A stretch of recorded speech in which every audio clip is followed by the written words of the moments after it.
Microfinance en République démocratique du Congo, une chaîne dédiée à la promotion de l'inclusion financière en RDC. Nous partageons des informations pratiques sur les produits et services financiers pour aider nos abonnés et ceux qui nous suivent à accéder aux solutions adaptées. Nous mettons en lumière les actions menées par les institutions de microfinance au travers de masterclass et webinaires sur l'éducation financière. Nous sensibilisons la population aux bonnes pratiques de gestion financière. Nous accordons la parole aux acteurs clés du secteur et promouvons les success stories des services financiers. Abonnez-vous pour ne rien manquer. Microfinance en RDC. Le pouvoir de l'inclusion financière pour une RDC prospère. L'inclusion financière en République démocratique du Congo est un enjeu majeur pour le développement du pays. Malgré les progrès significatifs sur le terrain, l'inclusion financière reste un grand défi. Aujourd'hui, nous allons recevoir M. Carlos Kalambay Kabangu, un expert reconnu de l'inclusion financière en RDC. Avec lui, nous allons parler de l'évolution de l'inclusion financière en RDC depuis ces dernières années, les défis auxquels elle est confrontée et les perspectives d'avenir. Son expérience de longues années va nous permettre d'avoir une vision claire de ces enjeux. Je suis Mamie Sandigiré Poindron et je vous invite à nous suivre sur notre chaîne YouTube Microfinance en RDC, sur nos pages Facebook, LinkedIn et Instagram.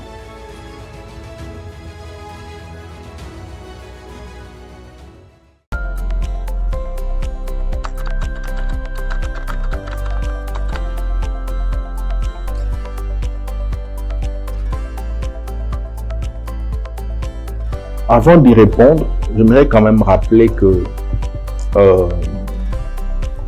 le financement n'est pas le seul moyen pour éradiquer la pauvreté. Parce que on est un peu rivé sur les crédits, on est rivé sur le financement en se disant s'il y a le financement, ipso facto, on réduit la pauvreté. Non, je crois qu'il y a des préalables à cela. Okay? Le financement, c'est juste ce lubrifiant qu'on vient placer dans un engrenage déjà opérationnel. C'est pas l'élément clé ou capital qui va aujourd'hui éradiquer. J'ai parlé ici de l'éducation financière, mais je crois que pour moi le premier gros défi avant d'arriver au secteur financier, c'est l'éducation et la formation professionnelle, qui sont des éléments clés. Parce qu'à quoi ça sert de donner du crédit à des personnes incultes, à des personnes non formées? On peut beau avoir un métier, mais quand on a appris sur le tas, on l'a vu, il y a eu beaucoup de corporations aujourd'hui, où soit le gouvernement, soit les ONG, les organismes de développement ont injecté beaucoup de subventions. Mais le premier réflexe a été de combler les gaps de consommation plutôt que d'investir dans l'activité. Je pense qu'il y a un souci aussi de commencer par une éducation financière, la formation professionnelle, et ensuite on peut parler en face du financement. Parce qu'en ce moment-là, il y a un besoin de développer une activité existante, de développer des connaissances déjà acquises. Parce que tant qu'on n'est pas formé, on reste brut. Tout financement qui arrive, il est gaspillé parce qu'on ne connaît pas sa valeur. On ne sait pas juger la valeur de la subvention. Bon, je suis déjà contre la subvention, c'est qui est gratuit. Mais la valeur de l'apport financier et du besoin en financement. Alors, en face, je dirais, nous avons principalement 3 types d'institutions de microfinance. Mais dans le secteur financier en général en RDC, nous avons des institutions financières spécialisées, nous avons les banques, nous avons les institutions que nous appelons généralement des microfinances. Et dans ces institutions financières spécialisées, nous avons plusieurs types d'institutions qui peuvent être regroupées dedans, les messageries financières, les fonds d'investissement et autres catégorie atypique de levier de financement ou de levée de fonds. Et dans le secteur bancaire, c'est vrai que chez nous, on parle que de banques, mais il faut savoir que même dans le secteur bancaire, il y a différents types de banques. Okay? Il y a des banques d'affaires, il y a des banques d'investissement, il y a des banques de détail, ainsi de suite. Tout ça, ça nécessite une éducation. On doit savoir à quel type de banque je dois m'adresser, quel type de projet j'ai pour pouvoir soumettre à cette institution financière. Et au niveau des institutions de microfinance, nous avons principalement 3 catégories. Il y a les coopératives d'épargne et de crédit. Nous avons les entreprises de microcrédit qui ne collectent que du crédit. Et puis, nous avons les sociétés de microfinance et qui peuvent collecter et l'épargne et faire du crédit au même moment. Ce sont ces 3 types d'institutions très souvent qui sont en face de cette frange de la population. Mais il ne faut pas oublier que le secteur bancaire aujourd'hui a quand même fait un downscaling. Il y a beaucoup de produits dans le secteur bancaire qui se croisent avec les offres des institutions de microfinance. Il y a pas mal de banques qui ont des produits dédiés tout justement aux petites et moyennes entreprises, mais en termes de collecte d'épargne, je crois que les institutions bancaires restent championnes parce que ils ont cette facilité d'avoir différents produits financiers à offrir, entre autres les cartes bancaires, entre autres les transferts, les paiements et autres que nous ne trouvons pas nécessairement à grande échelle au niveau des institutions de microfinance. Et pour terminer avec votre question, bon, je ne suis pas un amateur de la notion de microfinance. Je le dis parce que la microfinance a montré ses limites jusque-là et moi, personnellement, je n'y crois pas. Je parlerai plus de l'inclusion financière. Okay? On ne peut pas rester micro à vie. Par contre, je crois que il faut stimuler les petites et moyennes entreprises qui, eux, à leur tour, pourront recruter ces personnes. Pourquoi avoir un fonds de commerce de $100 si on peut être recruté dans une petite industrie et toucher $200 le mois? Donc, ça, c'est une façon autre de voir les choses où je me dis, oui, on va promouvoir l'inclusion financière. La microfinance, il faut voir s'il y a des limitations à ça, jusqu'où on se limite. Bon, la notion de coopérative d'épargne et de crédit a beaucoup de contraintes aujourd'hui, beaucoup trop de contraintes. On ne comprend pas pourquoi pour ouvrir une entreprise ou de microcrédit, on vous demande un capital de $250 000. Mais pour avoir une coopérative d'épargne et de crédit, il n'y a pas de capitaux minimum à prouver. Et on voit facilement une COPEC qui grandit et qui collecte 10-15 millions de dollars sans fonds de roulement.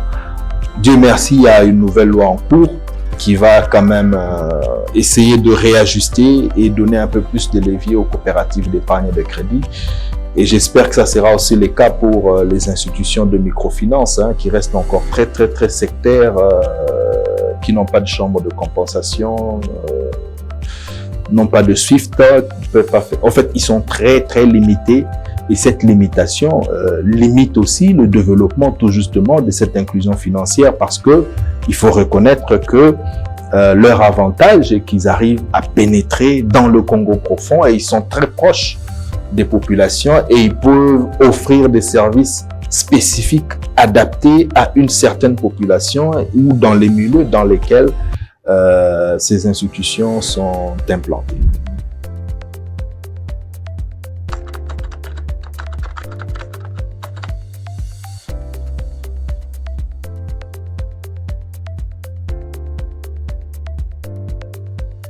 C'est une question vaste. Très vaste. Je ne pense pas qu'il y ait des réponses spécifiques. Je pense que toute institution financière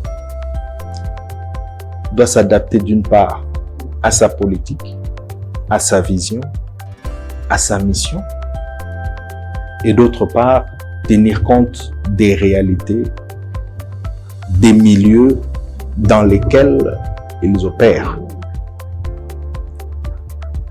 Travailler à Kinshasa ne serait pas de même que travailler à Lubumbashi, que travailler à Chikapa, à Mbujimai, à Gemena.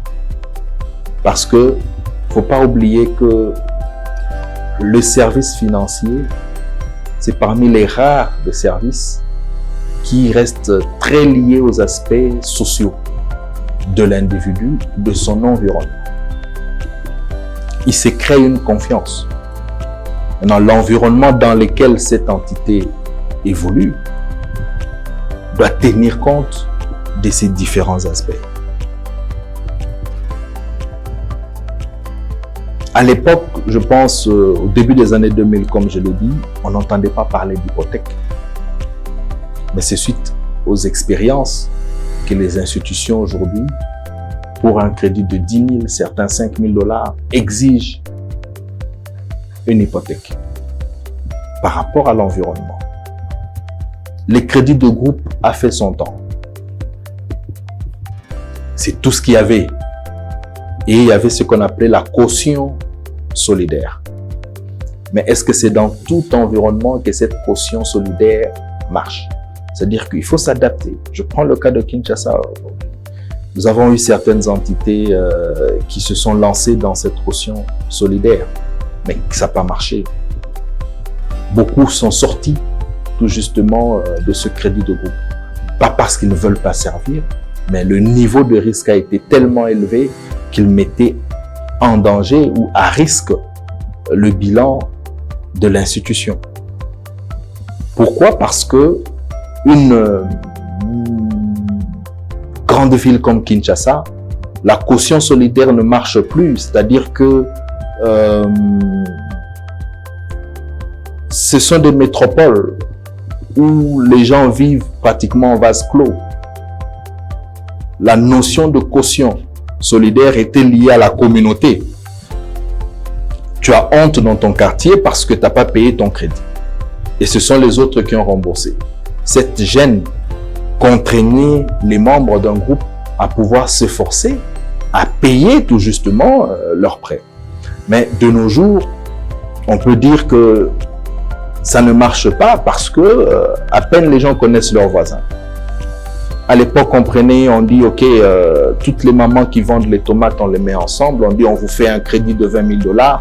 Vous êtes tous cautions. Si l'une ne paye pas, on prend vos épargnes. Mais aujourd'hui, dans nos marchés, il y en a l'une qui vient de Kingasani, l'autre qui vient de Kinsuka, l'autre qui vient de Matadi Kibala. Bon, si elle disparaît dans la nature, la notion de cette caution solidaire ne marche pas. Mais je ne dirais pas, par exemple, la même chose dans des milieux ruraux un peu plus reculés, où peut-être cette notion pourrait marcher. Donc, je crois que chaque institution financière devrait tenir compte de ces aspects, mais aussi, il est très important de se référer à l'expertise locale et aux experts du secteur pour pouvoir étudier les aspects de risque. Et aujourd'hui, s'il n'y a pas évolution, c'est parce que le risque est mis de l'avant. Et on se dit, là on ne va pas, là on ne va pas, alors qu'il y a beaucoup de potentialités de développement dans le pays et dans le secteur financier, où avec une très bonne stratégie, une bonne méthodologie de crédit, une institution financière peut très bien percer et pouvoir avoir les retombées tout justement de cette augmentation de l'inclusion financière, mais aussi elle-même en tant qu'institution avoir un impact assez considérable.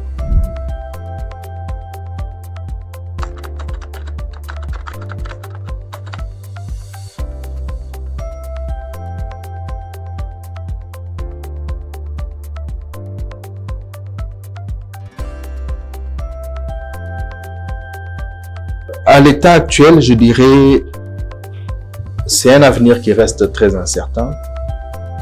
Je prendrai l'exemple d'un enfant de rue qui apprend tout dans la rue, tout dépend de son effort physique. sans réellement avoir des objectifs de lendemain. La vie peut le sourire, tant mieux, ou n'est pas le sourire. Pourquoi? Parce que on a besoin d'une stratégie nationale. On a besoin d'une entité qui prend le devant, qui a pour mission la croissance de l'inclusion financière, qui dresse une politique appropriée, adaptée à notre pays et qui traîne derrière lui tout justement toutes ces entités financières avec un objectif précis. Mais quand je vois ce qui se passe, je crois que chacun évolue dans son coin, fait ce qu'il peut faire par rapport à cette institution-là. Il se dit oui, j'ai cru de 10%, de 20%, mais nous n'avons pas une politique globale dans le pays qui peut permettre aujourd'hui de se dire que nous sommes en 2024, en 2030, on peut quitter de 20 à 40%. Voilà le schéma. Et c'est ce qu'il nous faut dans le pays. Sinon, ce sont des projets, des îlots de projets faits par des bailleurs de fonds par-ci, les ONG par-là. On va chaque fois fêter au mois de novembre la microfinance. Mais après, qu'est-ce qui se passe? Je pense que la Banque centrale à elle seule, elle régule. Mais je pense que c'est maintenant au niveau politique, au niveau du gouvernement, de pouvoir prendre les rênes et pouvoir avoir des axes clairs sur que devient l'inclusion financière demain. On s'attend à quoi? Au taux de bancarisation et à la pénétration des entités financières. Ce n'est que sous cet angle qu'on peut se dire, voilà, le lendemain sera meilleur.